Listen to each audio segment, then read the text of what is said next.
Hello, friends. Today we are going to talk about properties of human language. It's the first topic, the most fundamental topic of linguistics. Therefore, I begin linguistics basics with this topic number one, properties of human language. तो जब हम human language की properties की बात करते हैं तो फिर चार्ल्स हॉकेट के डिजाइन फीचर्स का नाम सबसे पहले आता है। लिंग्विस्ट चार्ल्स हॉकेट, उन्होंने ये डिजाइन फीचर्स दिए थे 1958 में सबसे पहली बार। A course in modern linguistics नाम की एक टेक्स्ट बुक थी, उसमें ये आया था। सबसे पहले उन्होंने 9 डिजाइन फीचर्स दिए, बाद में उसमें 4 और जोड़े, 9 4 13, फिर और 3 जोड़े 16, तो कुल जमा 16 डिजाइन फीचर्स फाइनली चार्ल्स हॉकेट ने दिए। तो ये जो 16 डिजाइन फीचर्स थे, ये ह्यूमन लैंग्वेज के बारे में थे, जिनमें से पहले 9 प्लस 4 प्लस 3 है। पहले जो 9 थे वो बाकी प्राइमेट के साथ भी मैच हो सकते थे, लेकिन बाद के 4 प्लस 3 जो है वो एक्सक्लूसिवली ह्यूमन ही थे। और ये 13 के 13 जो है ह्यूमन कम्युनिकेशन को जो है दूसरे एनिमल्स से या आर्टिफिशियल टाइप ऑफ कम्युनिकेशन से अलग करते थे, दिखाते थे कि कैसे ह्यूमन कम्युनिकेशन के ये डिजाइन फीचर्स हैं।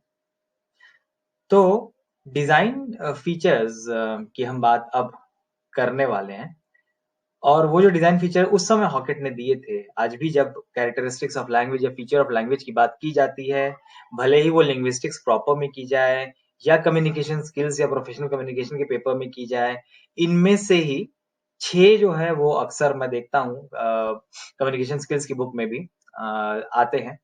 तो ये फीचर्स हर जगह एक्सेप्ट किए जाते हैं, इनका ऑपोजिशन किया जाता है, इन पे अमेंडमेंट किया जाता है, जो भी होता है वो बेस हमेशा चार्ल्स हॉकेट के डिजाइन फीचर्स ही होते हैं। तो हॉकेट ने शुरुआत में जो दिए ये 13 फीचर्स, इधर आप देखिए, there are not only 13 not 16 in numbers, because 3 you may remember वो बाद में दिए हुए वाले थे। तो 9 4 13 ये फीचर्स यहाँ पे आपको दिख रहे हैं। 3 फीचर्स, हम तो सारे फीचर्स की एक साथ ही बात करेंगे, तो 3 फीचर्स बाद में उन्होंने दिए, तो टोटल 16 डिजाइन फीचर्स हैं। मैंने एक छोटा सा फॉर्मूला आपके लिए बनाया, जो 6 मैंने बताया था ना, जो हर जगह कॉमनली पाए जाते हैं, तो उसका मैंने निमोनिक फॉर्मूला बनाया प्रॉपर्टीज ऑफ लैंग्वेज का, एड डीसीपी। मतलब आप अपने व्हाट्सएप ग्रुप में डीसीपी साहब को ऐड कर लीजिए, एड डीसीपी। तो इस फॉर्मूले को खोलेंगे, A for arbitrariness, D for discreteness, D for displacement, add, D for duality of patterning, C for cultural transmission, and P for productivity. So these 6, they are in every textbook. Out of the 16 design features that Hockett had given, these 6 you will find everywhere, even in the most primary books. Other than them, also you will find some more, and we'll talk about them later, but at least these 6 will be talked about first. So let's look at arbitrariness first. So arbitrariness, as the word itself you can see, is derived from arbitrary. Arbitrary is that which does not follow any kind of pattern. Arbitrary is that does not follow any logic that you want to fix it into. And that arbitrariness is very much seen in languages, in which you see, as you have known about signifier and signified, so you see that there is no logical connection between a word and what the word refers to. For example, dog in English is kutta, in Hindi is hund, in German is perro, in Spanish. So if there was a logical connection between the idea, as Plato would say, of dogness and dog, and then the word that is applied upon dog, then it would be the same in all the languages, which is not. That proves that it is arbitrary. The relation between word and the object it refers to, or the idea it refers to, is not logical. Then we come to discreteness. Again, it is coming from discrete. Discrete is an independent unit. Discrete is a unit that stands alone. So messages in the system, as you can see, are made up of smaller units, and these units are independent of one another. And these units then are reconstituted and combined in various ways to form the message. And then again, message can be broken down into these smaller units. Then we have got displacement. The displacement is in 4 dimensions of space and time.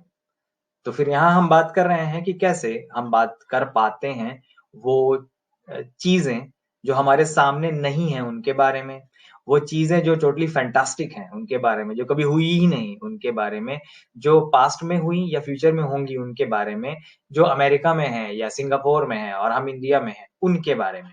तो ये कई तरह के displacements हैं और इन सब के बारे में लैंग्वेज इनको सबको जो है कवर कर पाता है, ये उसकी बहुत इंपॉर्टेंट प्रॉपर्टी है। फिर आता है ड्युअलिटी ऑफ पैटर्निंग, मतलब बहुत ही लिमिटेड नंबर ऑफ एलिमेंट्स हैं जो मिल करके अनलिमिटेड या इन्फिनिट नंबर ऑफ अटरेंसेस बना सकते हैं। बहुत ही limited number of for example suffixes हैं जिनको मिला करके आप बहुत ही बड़े नंबर ऑफ वर्ड्स बना सकते हैं and so on so fourth. तो ये है ड्युअलिटी ऑफ पैटर्निंग, एक लेवल पे लिमिटेड नंबर्स और दूसरे लेवल पे possibility of creation of unlimited number of things. फिर हम आते हैं कल्चरल ट्रांसमिशन पे।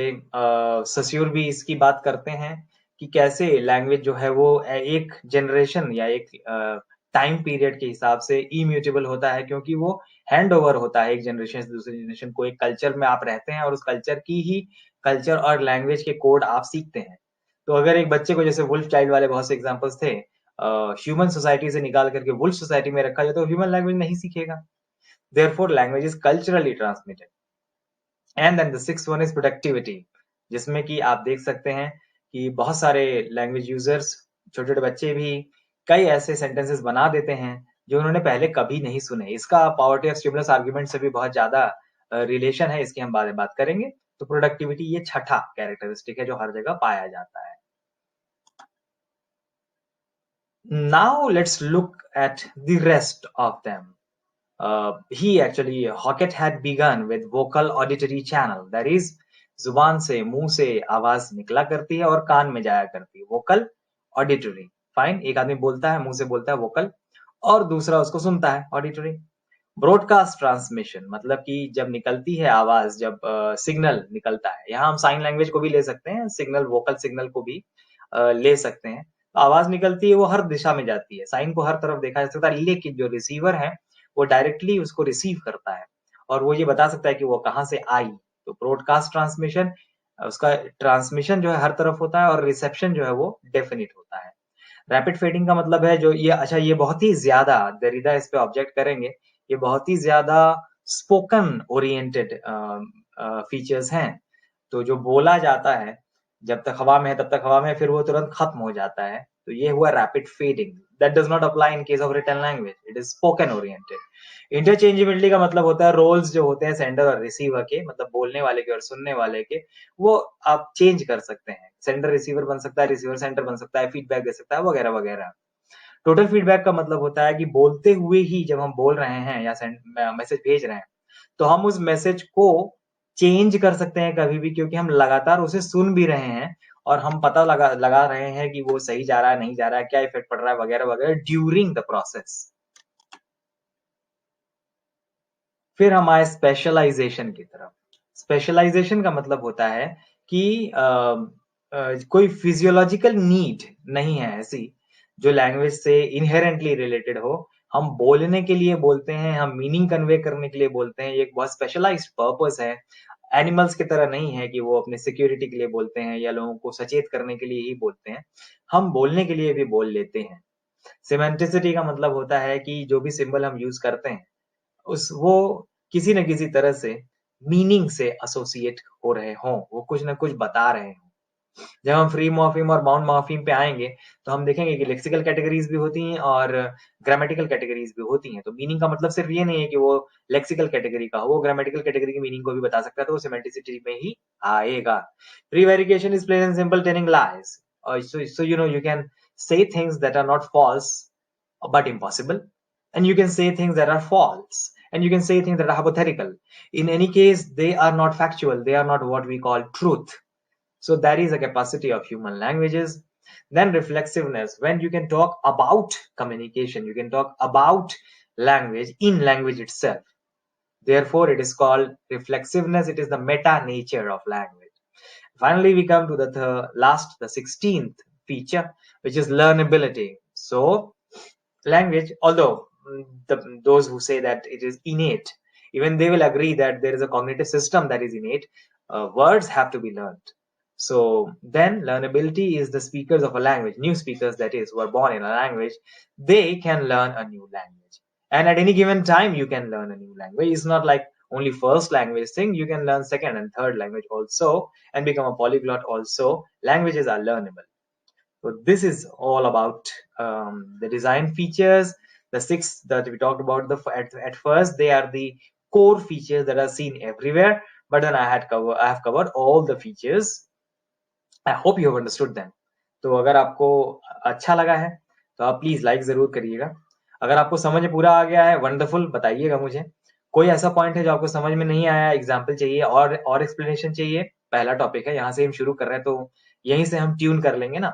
अब ये लिंग्विस्टिक्स के पूरे सिलेबस को कवर करने की पहली जो है स्टेप है. तो पहला स्टेप है, तो इसमें आपको जरा मुझे बताना पड़ेगा कि ये हम कदम से कदम साथ मिला के कैसे चलेंगे. ठीक है, तो प्लीज आप मुझे बताते रहिएगा और ट्यून सिस्टम को हम करते रहें ताकि ये अच्छे तरह से आपके काम आ सके. लैंग्वेजेस भी मैंने हिंदी इंग्लिश मिला करके बोला है. अगर किसी को इंग्लिश वाला प्रोपोर्शन ज्यादा चाहिए, प्लीज कमेंट बॉक्स में लिख दीजिएगा. अगर किसी को हिंदी वाला प्रोपोर्शन ज्यादा चाहिए, प्लीज कमेंट बॉक्स में लिख दीजिएगा. सब कुछ बढ़िया चल रहा है, वंडरफुल, कोई प्रॉब्लम नहीं है. अच्छा, इसके बाद आप हमारे साथ आए और इतने समय तक साथ रहे, तो हम धन्यवाद करते हैं आपका. Thank you from the core of my heart for listening to me for like 12 minutes. It's going on now. You have any questions, put in the comment box and I will definitely try to answer to that. If you want to suggest me something, again, as I've said, put in the comment box, and you have my mail ID also. You can send me a mail. And then stay connected with us. And for that, what do? You just subscribe to the channel. You also can connect with us through our blog. So if you are coming from UPHESC English Literature way, join blog 1. If you are coming from Department of English BA MA direction, join blog 2. That is the Department of English Study Material blog. We have a Telegram channel in which I keep on loading material whenever there is material. YouTube channel तो आप हमारे साथ हैं ही हैं. अभी हमारा handle भी आ गया है, मैं आपसे शेयर कर लूंगा ताकि आप अपने दोस्तों को बता पाए. हैंडल वैसे है बड़ा आसान, @winners.h.english. You see, तो YouTube के अंदर आप सर्च कर लीजिए @winners.h.english और आपको आराम से मिल जाएगा. इस महीने के अंत तक सुना है कि YouTube वाले जो है हैंडल्स को और अच्छा स्ट्रीमलाइन करने वाले हैं, तो आप हैंडल भी यूज कर सकते हैं. So thank you very much. Like and subscribe. And if you want to give any suggestion, you have the comment box, you have my mail ID. Thank you so very much. Namaskar.